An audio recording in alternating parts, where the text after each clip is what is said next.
Oh, hello. It's Truth Bomb Tuesday with Alina. I don't know if this is backwards in the screen. It is in our view, but anyway. That's cool. Backwards is cool around here. Yep.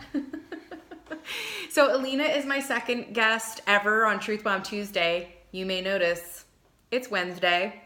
We had a little hiccup yesterday, so we're filming Truth Bomb Tuesday on Wednesday. Alina is here to talk to us today about the subject of anxiety. And she has things that she wants to tell us and drop some serious truth bombs and what she's learned and what she'd like other kids and parents to know when it comes to the anxiety piece. Alina also has a learning disability and she's owned it and she's rocking it, and she's could be like the poster child for what to do when you have a learning disability. She uses her technology to the best of her advantage. She explains to others what it's all about. She's always doing what she's supposed to be doing here at school. She's a kid, we have what we talk a lot about here is a kid who wants it and a kid who doesn't want it. Kids who want it are kids that fight beyond having this diagnosed learning disability, and that is our friend Alina here. So hi, Alina. Hi. Isn't she cute? So Alina, let me ask you our first question. What has having anxiety been like for you? Explain it from your perspective and maybe somebody who's out there that doesn't really know what it is. I would think of it as a whole bunch of different colors. Okay. Explain a little bit more.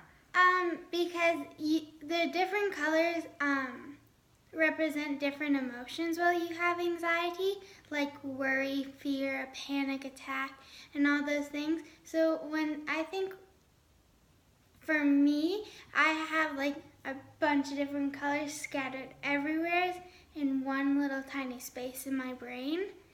It's a very good way of explaining it. I had never thought of that visually that way. That's really helpful. What does it feel like for you in your body when you have certain anxiety symptoms?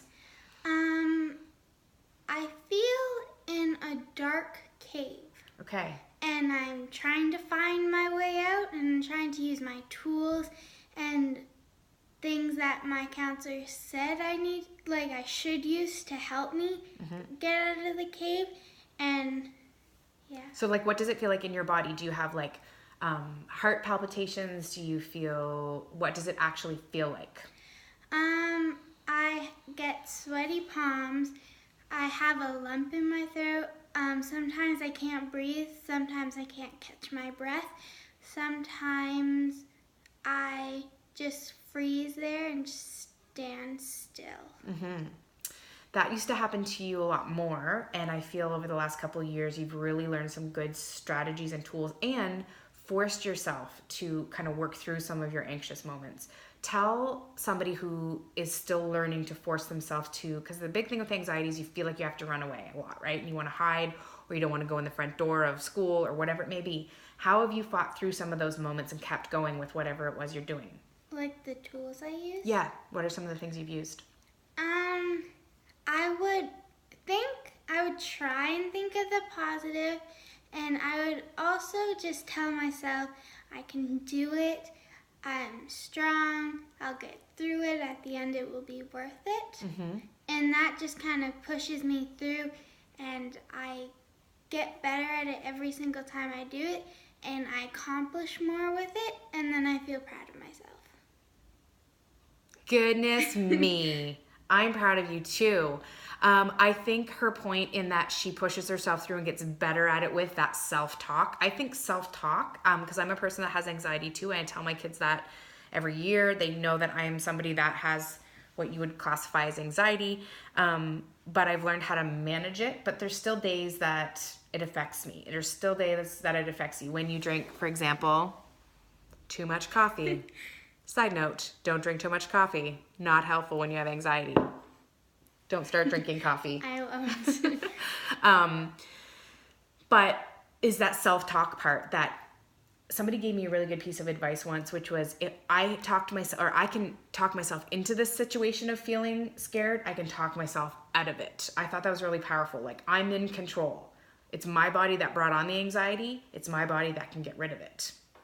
And when I kind of think of that sometimes, are there any other strategies you want people to know? Any other big pieces of truth that you feel are really important for other kids? Or what about parents who don't know their kids have anxiety? Explain for them what you would want them to know if you suspect their kid might have anxiety. I would go to a psychiatrist because they can really help you. They'll give you tools. They'll let you just let it out, talk it out. Yeah. That's really good. So some talk therapy is good. Anything else you want people to know when it comes to the whole world of anxiety? You've done a lot of your homework. Alina's researched it. She's just recently finished a paper on anxiety too, which was that a helpful experience to kind of look it up? So why did that help? Because there were some tools I didn't even know that could actually help. And knowing that, because for me, I only thought there was one type of anxiety, but there's like multiple. Right. Which for me, that was quite surprising. Very good. Yeah. So researching it, finding out all about it, all that stuff, I think is a big piece of the puzzle because the more you know, the less scary it becomes, for sure. But also know that it isn't anxiety, and we say that about learning disabilities. It doesn't define you, but it's a part of you that you can learn to work with. You can learn to even overcome. And I'm sure as Miss Superstar Alina here is showing us, I mean, she's still very young. She's got such a good handle on it already. Her life as a person with anxiety is going to be, I'm convinced, very bright because of what you already are doing to take control of it. Absolutely. Well, thank you, Alina, for coming to Truth Bomb Tuesday. Isn't she wonderful? Bye.